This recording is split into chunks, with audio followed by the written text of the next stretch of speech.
The question is, how do bonds work? We recently experienced a local bond election for a $1.25 billion bond proposal. This got a lot of people talking about bonds and asking how they work. The propositions included funding for projects like streets, libraries, performing arts, affordable housing, and homelessness. So what are bonds?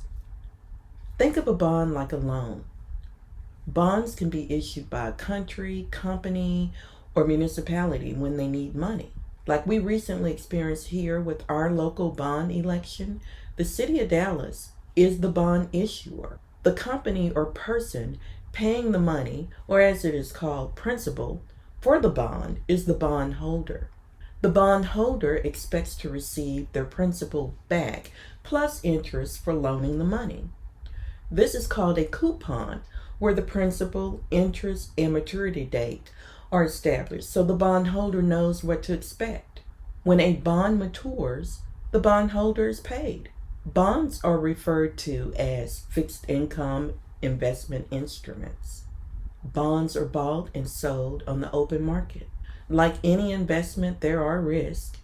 For instance, if a bond issuer is a corporation that goes bankrupt, the bondholder could lose everything. So, for example, municipal bonds might be issued for projects like schools and streets. They may issue general obligation bonds and levy taxes for the payment of principal and interest. They may collect revenue like toll roads. Another example might be tax-exempt funds to develop commercial projects like apartments or mixed-use facilities. Thanks for watching. I hope you found this information useful.